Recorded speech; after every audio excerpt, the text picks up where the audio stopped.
Alors, je crois que j'aimerais bien reformuler un peu la question. Bon, premièrement, pour ce qui est du principe du processus d'urbanisation, le premier élément qu'il convient de prendre en compte, c'est que ça renvoie à une transformation des modes d'organisation de nos sociétés. En gros, on passe à une manière d'organiser notre espace qui est aggloméré. Ça renvoie au processus d'urbanisation. On est donc sur quelque chose qui, a priori, n'est pas forcément ou mécaniquement lié à la mondialisation.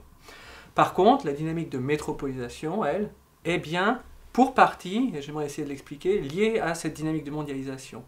Par métropolisation, on n'entend pas l'avènement des aires urbaines, on entend plutôt le fait que certains espaces urbains sont très insérés dans des circulations de longue portée. Et donc ça renvoie bien, pas à une évolution de la manière dont on occupe l'espace, mais à une évolution dans nos sociétés, dans la manière dont elles échangent. Alors ce sont des échanges économiques évidemment, mais aussi culturels, scientifiques, artistiques, des échanges extrêmement variés. Donc entendons donc dans la contribution ou la relation entre mondialisation et métropolisation, simplement le fait que la mondialisation c'est une des formes ou un des processus qui renforce les circulations entre les espaces métropolitains.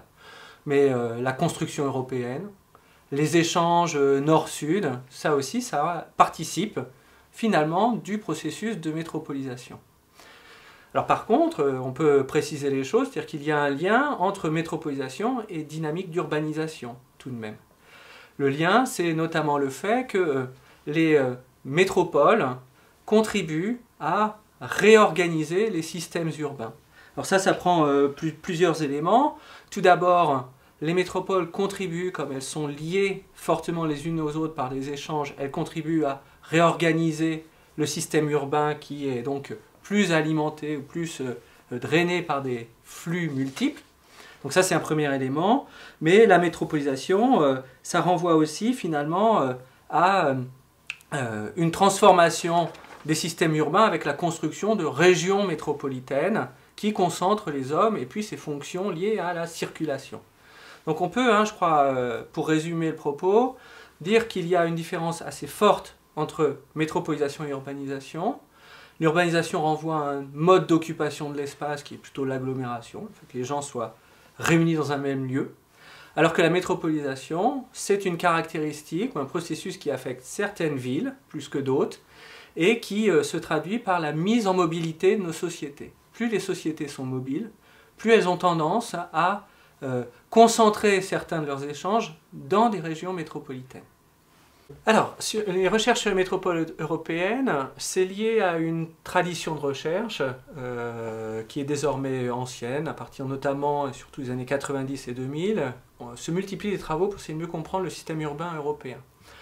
Dans ce cadre-là, avec des laboratoires partenaires en France, en Suisse et en Belgique, on a essayé d'interroger le système urbain européen à travers cette dynamique de métropolisation.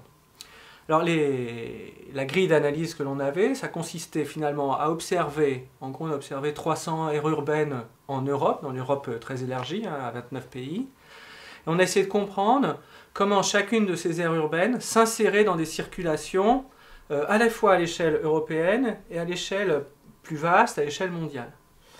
Ça nous a permis, en qualifiant plusieurs dimensions, plusieurs types d'indicateurs, donc ça peut être des indicateurs économiques, financiers, politiques, culturels, donc des différents types de circulation, on peut penser aussi aux circulations académiques, et bien ça nous a permis d'essayer de dresser une cartographie des liens entre les aires urbaines et de leur position finalement dans les circulations de ce monde. Alors les enseignements, on peut en retenir trois principaux. Le premier, c'est que il y a une très forte inertie dans les systèmes urbains. Ça n'est pas à l'échelle d'une dizaine d'années que soit les hiérarchies, soit les relations et les complémentarités entre aires urbaines sont modifiées. C'est bien à l'échelle de multiples décennies, peut-être 50 ans, que l'on voit des parcours se différencier. Le deuxième enseignement, c'est qu'en Europe, on est sur un système urbain de petites et de moyennes villes, et que l'on aurait donc tort de réduire finalement l'observation du système urbain européen à la seule dynamique de métropolisation. On peut même plutôt constater que chacune à leur manière, les villes, en fonction de leur taille, et de leurs insertions dans des relations soit régionales, soit d'échelle européenne, soit plus vastes, développent des formes de complémentarité. Donc il n'y a pas un modèle qui serait à suivre, par exemple, de développement ou une trajectoire unique qui serait celle de la métropole ou de la métropolisation. Alors maintenant, quand on s'intéresse spécifiquement aux régions métropolitaines ou aux aires urbaines métropolitaines, eh bien, au regard de l'insertion dans des relations non portées, on a observé qu'il y en avait en gros 25 en Europe. Quelles sont-elles? Bon, essentiellement, ce sont des capitales économiques et politiques nationales. Il y a donc un rejeu assez intéressant dans un processus qui est lié à la mondialisation, comme on l'a vu. Il y a un rejeu d'une histoire nationale qui est très forte. Donc, ce sont plutôt ces 25 métropoles des capitales politiques et économiques. Elles sont évidemment plutôt situées dans des pays d'Europe de l'Ouest. On en trouve peu finalement en Europe de l'Est, parce qu'il y a un lien assez direct entre les indicateurs qu'on a pris et une forme de développement économique, une forme évidemment. Et puis enfin, on voit bien que en fonction de l'histoire nationale, le nombre de métropoles que l'on observe dans un pays est variable.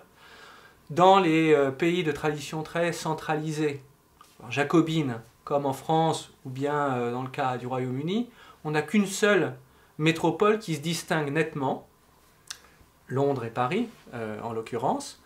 Dans d'autres systèmes urbains qui sont plus duaux, eh bien c'est un couple comme Rome et Milan, capitale politique et capitale économique, ou Barcelone et Madrid par exemple. Puis enfin dans les systèmes fédéraux, à l'exemple de l'Allemagne, on trouve 6 aires métropolitaines, ce qui renvoie là aussi à une construction politique ancienne. Donc voilà pour ce qui est des principaux enseignements. J'aimerais quand même insister aussi sur les limites de ces travaux, qui sont doubles, comme finalement beaucoup de recherches. C'est lié à la fois à l'observateur et à ce qui est observé. C'est-à-dire que lorsque l'on construit nos grilles d'analyse, évidemment, on s'appuie sur des définitions de ce que l'on pense être un processus de métropolisation, qui sont inscrits dans une histoire intellectuelle et qui est là, il faut bien insister là sur ce point-là, qui sont construites dans un univers occidental. Je ne suis pas du tout certain qu'on aurait les mêmes résultats si on faisait faire ce travail par des collègues, par exemple, des pays émergents. Même je suis convaincu du contraire. Deuxièmement, c'est aussi lié à la faiblesse des données dont on dispose, parce que l'on aimerait certainement mesurer d'autres types de circulation de longue portée entre les régions métropolitaines que celles que l'on a observées, mais on ne sait pas faire. Par exemple, les circulations liées à la démographie, on sait très mal le faire. Les circulations culturelles, artistiques ou scientifiques, on sait finalement mal les apprécier. Donc on est donc là sur une vision, une représentation au moins mal, mais dont il faut avoir conscience des limites tout de même. Je crois que ce qui est vraiment important pour le coup, alors de ville ou de métropole, parce que c'est pas tout à fait la même chose. Enfin, j'insiste, il faut bien voir que les métropoles, on en dénombre une grosse vingtaine, des villes de plus de 200 000 habitants, on a plus de 300 aisément. Donc si on est à l'échelle vraiment de l'objet ville, des espaces urbains, oui, il y a une configuration, multiplicité de configurations économiques, sociales, politiques. Pour ce qui est des régions métropolitaines, ce qui les caractérise, c'est que finalement, dans les fonctions que l'on a observées qui les lient à d'autres espaces, donc toutes les fonctions de circulation, eh bien, elles sont plutôt spécialisées dans ces éléments-là. Donc ça va être, par exemple, une insertion dans, par exemple, des systèmes financiers internationaux, dans des logiques d'entreprises multinationales, on le voit assez bien, mais aussi ce sont des espaces qui ont une très forte, un rayonnement culturel ou touristique, universitaire, académique. Donc vraiment j'insiste sur le fait que ces aires métropolitaines, mais par construction, puisque c'est quand même le modèle sur lequel repose notre analyse, ont un profil relativement diversifié dans ses fonctions, dans l'ensemble de ses fonctions qui les inscrivent dans des relations de longue distance. Alors, on a des cas un petit peu différenciés, par exemple Bruxelles. Ce qui est un trait spécifique, c'est sa très forte insertion dans des réseaux politiques, en raison de son statut de capitale européenne. Elle concentre les lobbies, elle concentre des instances de décision internationale, qui fait qu'un statut assez original. D'autres villes vont être plus spécialisées, si on veut aller par là, dans des fonctions liées à des activités économiques, par exemple comme le commerce ou les congrès. Donc on est sur des fonctions qui renvoient par exemple à un passé industriel, pour ce qui est des foires et salons par exemple, qu'on trouve dans les villes allemandes notamment, ou encore à Milan. Et puis enfin, il y a des villes qui sont des métropoles qui sont spécialisées en lien avec les échanges maritimes qu'elles entretiennent à longue distance. Donc en particulier, c'est Rotterdam, c'est Anvers et c'est Hambourg. Pour ce qui est de la place de Paris, je crois que c'est ce qui fait la spécificité plutôt de la métropolisation à la manière de Paris, c'est qui est très proche là pour le coup de Londres, c'est son poids, c'est-à-dire que c'est l'une des deux aires urbaines qui dépasse allègrement 10 millions d'habitants en Europe. Les autres ensuite sont plutôt autour de 5 millions pour les plus grandes. Donc là il y a quand même un effet quantitatif qui est assez net. Deuxièmement, ce qui caractérise Paris et Londres aussi, c'est une très forte insertion dans des relations qui ne sont pas que d'échelle européenne, mais qui sont d'échelle mondiale. C'est pour cela que dans le travail qu'on a mené pour la DATAR, ou plutôt en collaboration avec la DATAR, on a qualifié Londres et Paris de métropole mondiale, puisque ça qualifie bien cette très forte insertion dans des relations de très longue distance.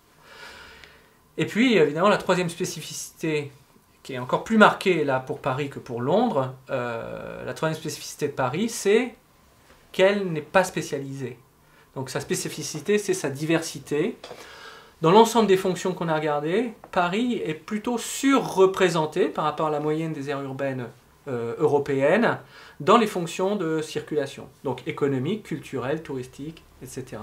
Et ça, je crois que c'est vraiment un point très important de ce qui caractérise Paris, c'est son caractère finalement très diversifié.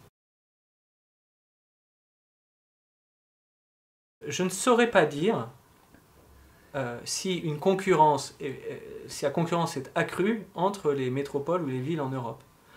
Ce que je constate, c'est que les politiques publiques, tant celles formulées au niveau national, en France, au Royaume-Uni, par exemple, que par des autorités locales, notamment dans les métropoles régionales, eh bien, ces politiques publiques tendent à comprendre ou interpréter le processus de métropolisation comme un processus de concurrence avivée. Et ça, moi, ça m'interroge, puisque ce que j'essaie de définir comme étant un processus de métropolisation, c'est l'accroissement des échanges, des interdépendances entre des territoires distants. Et donc je trouve que là, on est dans un double glissement qui est problématique. Premièrement, il y a un glissement qui est lié à une forme de réductionnisme économique, au sens où ce qui ferait les relations, ou ce qui ferait ces échanges, ça n'est plus que des enjeux économiques. Donc essayer d'attirer des investisseurs, des entreprises, voire des ménages qualifiés. Donc on est vraiment sur une approche qui nie ce que moi je pense être un processus beaucoup plus total, si on veut aller par là, qui sont des échanges aussi bien culturels que démographiques, que scientifiques, enfin peu importe comment on les prend, mais ça va bien au-delà de l'économie, hein, des échanges marchands ou financiers. Et donc je crois que cette réduction-là, elle est tout à fait dommageable. Et puis deuxièmement, non seulement au-delà de cette réduction économique, il y a la conception d'une économie qui ne serait que concurrence, alors même que on voit bien que ce qui contribue à créer de la richesse, ce sont les complémentarités qui se mettent en place au sein des territoires et entre les territoires. Donc je crois que la concurrence, je ne sais pas dans quelle mesure elle est accrue d'un point de vue économique. Ce que je sais, c'est que, enfin, ce que je pense savoir, c'est que la réduction des politiques publiques à des stratégies Donc on dit de compétitivité. En pratique, quand on regarde ce que c'est d'attractivité. Renvoie à une mauvaise compréhension des dynamiques à l'œuvre dans la métropolisation. Concrètement, qu'est-ce que ça veut dire? Ça veut dire que l'on a plutôt tendance à avancer vers un jeu à somme négative, si on met l'accent sur l'attractivité, qu'à un jeu à somme positive.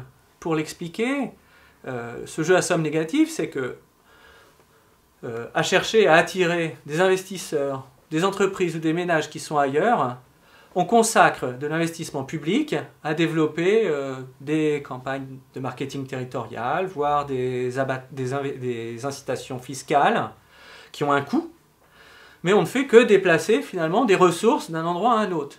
On les déplace d'ailleurs de manière temporaire, puisque si on arrive à faire déplacer soit des ménages, soit des entreprises, soit des investisseurs, on peut s'imaginer que leur fidélité à un territoire va être limitée et qu'on s'expose à les voir partir assez rapidement quand il y aura une autre offre plus concurrentielle. Ça revient à faire de nos élus finalement des gestionnaires presque d'un territoire qui serait devenu une entreprise, qui cherche à gagner des parts de marché sur des ressources rares. Il me semble que là, il y a quelque chose qui finalement pose problème, parce qu'on voit bien que ce n'était pas efficace, à force de benchmark, à force d'imitation des bonnes pratiques que l'on observe ailleurs. Donc un jour, il faut faire comme Bilbao, un autre jour, c'est comme Barcelone, etc. On revient à banaliser de manière extrêmement puissante les politiques de développement, et du coup, ça rend l'avantage comparatif très réduit. Et puis surtout, on ne prend pas en compte les effets de réseau qui sont au cœur de la métropolisation, au sens où ce qui est intéressant, me semble-t-il, dans la circulation de longue portée avec d'autres, c'est de bénéficier de ressources qui sont là-bas, mais à partir desquelles on arrive à accéder. Et des ressources qui sont très variées, qui ne sont pas que de l'ordre de la sphère économique. Donc on peut imaginer qu'il est important de prendre en compte dans les politiques publiques cette idée que la métropolisation, ce n'est pas qu'une politique de développement économique restreinte à de l'attractivité, mais que l'enjeu, c'est de renforcer des complémentarités, des coopérations qui existent déjà au quotidien dans les relations entre ces espaces métropolitains. Moi, je pense que le Grand Paris, il existe depuis très longtemps fonctionnellement. Tant les habitants, que les entreprises, que les associations, on est au courant qu'il y a un Grand Paris. Elles vivent dans un Grand Paris. Le Grand Paris fonctionnel, il existe depuis longtemps. Il pose certainement un problème de définition, parce que, au regard de ce que je viens d'évoquer, on ne sait pas si le Grand Paris fonctionnel, c'est l'agglomération parisienne, si c'est le bassin parisien, si c'est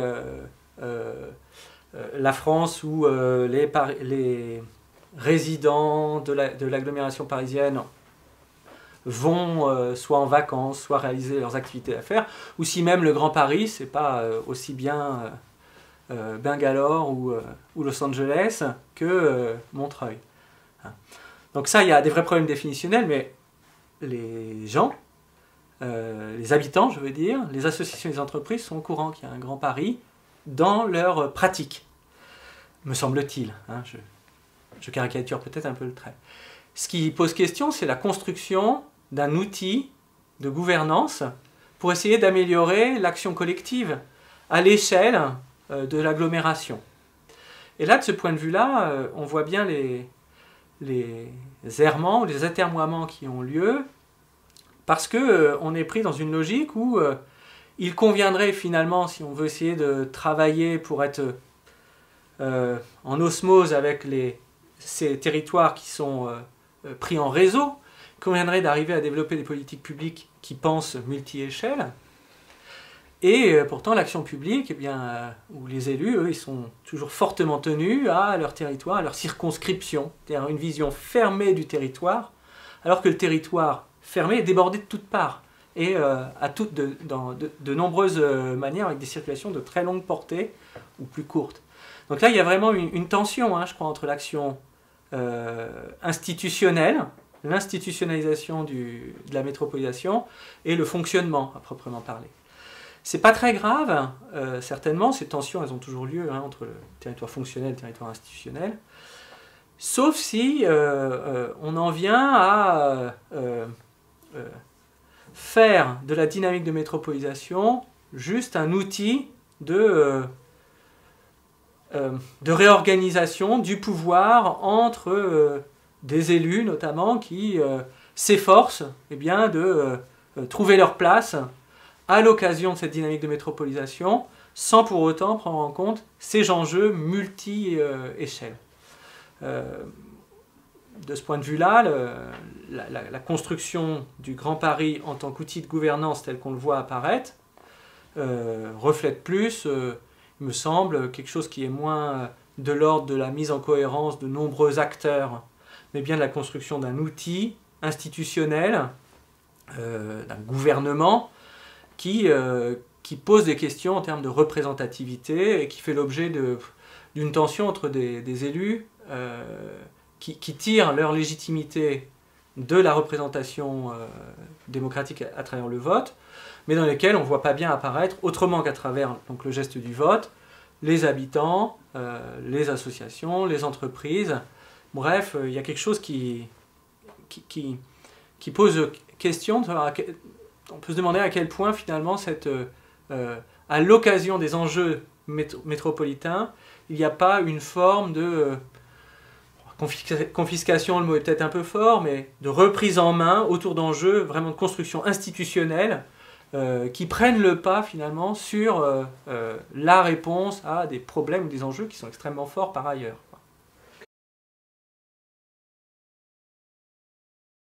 On peut s'imaginer que dans un système social où les régions métropolitaines ont un rôle important en termes de développement, de tout type, hein, pas qu'économique, mais aussi culturel, etc., c'est plutôt une bonne chose que l'une des deux principales métropoles d'Europe trouve des outils pour produire une action collective organisée, qui soit efficace.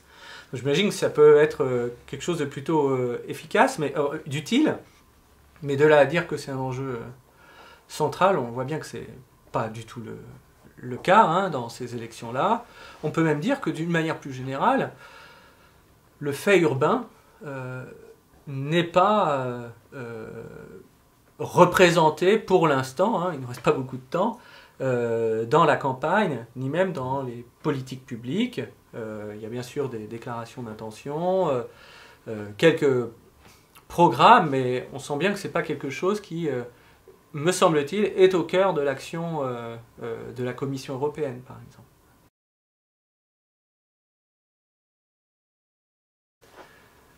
Pour nombre finalement d'individus, que ce soit des touristes ou d'entreprises ou d'investisseurs, bref, ou d'artistes, on n'a pas attendu qu'il y ait le Grand Paris pour savoir ce qu'est Paris, et en particulier pour ne pas considérer Paris comme étant une commune de 20 arrondissements, mais comme étant bien cette agglomération. Les exemples peuvent être multiples, et puis ça m'ennuie toujours de les tirer uniquement de ce qui est quand même plutôt mon domaine de compétence, qui est plutôt lié à l'économie, mais on sait bien que tant les investisseurs que les entreprises viennent s'installer dans l'agglomération parisienne, mais ne savent pas ce qu'est le périph', quoi. Hein, c'est vraiment une construction qui reste très franco-française ou franco-parisienne, cette forme de démarcation-là. Donc, bien sûr, ce qui donne l'impression qu'il y aurait une action qui soit plus efficace et plus organisée peut rassurer pour certains acteurs ou certains groupes sociaux. Ça peut être rassurant de se dire qu'il y a une forme de gouvernement ou d'action plus efficace menée et dont le Grand Paris serait l'illustration. Hein, ça peut rassurer de savoir qu'il y a une forme de coordination notamment des politiques publiques. Je vois bien comment ça pourrait être utilisé comme outil marketing pour convaincre des investisseurs qui sont frileux. Ça, je vois bien comment on pourrait l'utiliser. Mais au-delà de ces effets-là, il y a des enjeux qui dépassent bien cela. C'est-à-dire que dépassons une représentation qui serait celle de on cherche à se rendre plus attractif à travers la démonstration d'une capacité à nous organiser collectivement, pour essayer de réfléchir à une action efficace sur des enjeux. On ne les a pas encore évoqués, mais les enjeux des métropoles sont quand même extrêmement criants. C'est-à-dire que d'un côté, les économistes et une partie des géographes nous disent que ce sont les territoires dans lesquels se crée la richesse. Là encore, je dis qu'il faudrait le nuancer, mais bon, ce sont les moteurs du développement économique, on va dire. Mais d'un autre côté, on voit bien à quel point ce sont des espaces qui concentrent l'extrême pauvreté et des très forts écarts de richesse, donc ils sont extrêmement polarisés socialement. Ce sont des espaces qui, au-delà de cette seule polarisation sociale, sont fragmentés au sein même des espaces métropolitains, que ce soit pour des raisons sociales, pour des raisons parfois communautaires. Et donc on a une très forte, vraisemblablement une aggravation de la ségrégation socio-spatiale, avec des quartiers plus riches, des quartiers de paupérisation. Puis il y a des enjeux aussi de consommation foncière, environnementaux, notamment de santé publique, qui, je pense,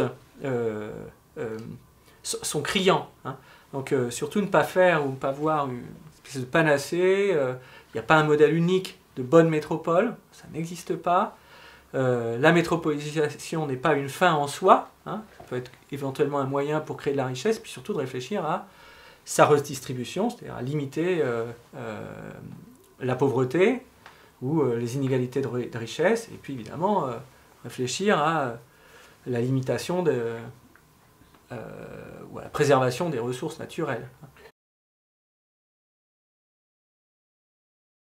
Bon, premièrement, je n'ai pas une connaissance de toutes les régions, de toutes les villes, mais je crois que c'est quelque chose d'assez bien acquis, en particulier dans les pays du Nord, mais je pense qu'on peut peut-être l'étendre aux pays du Sud, que les régions métropolitaines ont tendance à voir leur spectre social se creuser le plus fortement. À la fois parce que se concentrent dans ces espaces-là des activités dont on considère que la rémunération doit être très élevée. Donc c'est quand même plutôt dans les régions métropolitaines qu'on va trouver les super riches, c'est une chose, mais aussi les riches. Et puis par ailleurs, ce sont aussi des espaces dans lesquels on trouve des populations qui sont très paupérisées, que ce soit des travailleurs pauvres ou bien des gens qui n'ont plus accès évidemment au logement, aux services de base, comme l'accès à l'eau, etc. Donc on est bien là sur, je crois, une caractéristique qui est assez franchement, je réfléchis en même temps là, qui est assez franchement générale aux métropoles. Ça ne veut certainement pas dire qu'il faut baisser les bras et que ce n'est pas un enjeu. En tout cas, il faut certainement s'y atteler. Pour ce qui est ensuite de penser, donc on emploie le terme d'alter-métropolisation. Moi, je crois que là, il y a un véritable enjeu pour lesquels on n'a pas encore de solution.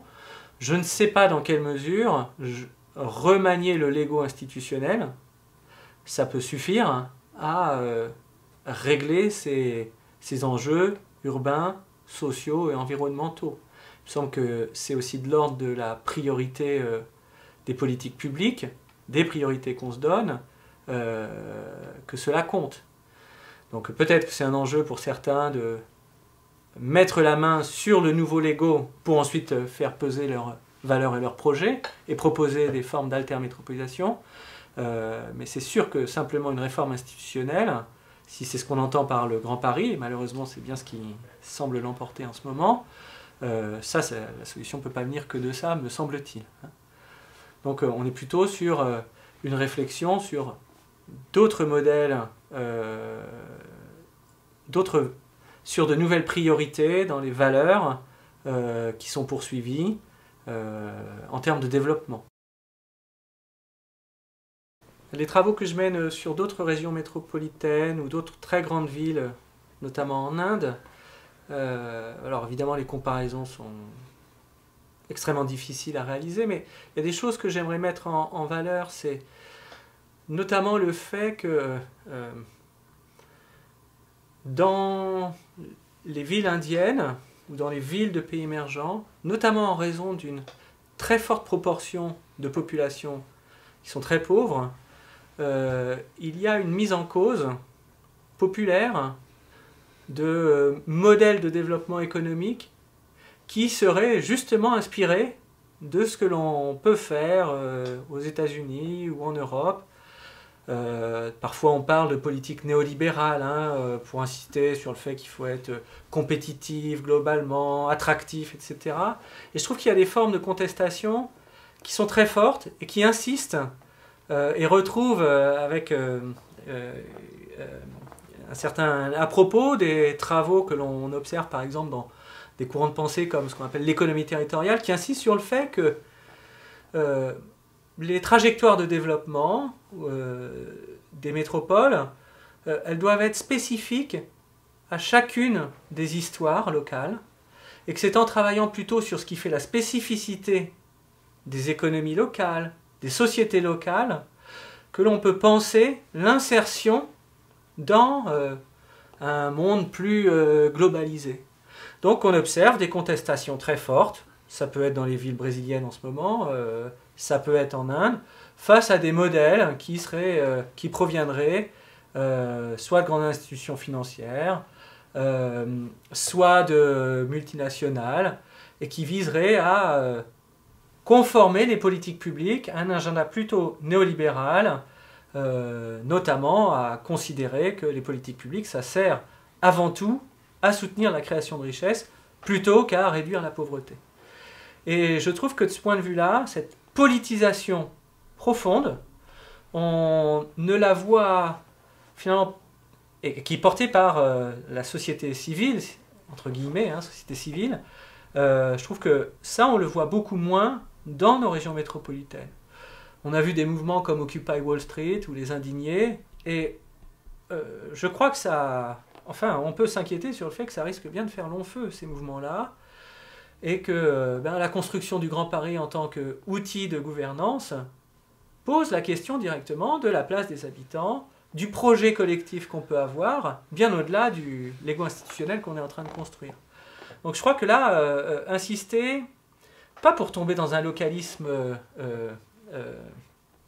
finalement malvenu, mais de réfléchir à ce qui fait la spécificité d'une région urbaine ou d'un territoire, dans son insertion dans des relations de longue distance, et travailler autour de cela, ça me paraît finalement bien plus souhaitable que de reproduire des politiques par mimétisme, banalisées d'une région métropolitaine à une autre, comme malheureusement j'ai le sentiment qu'on tend à le faire,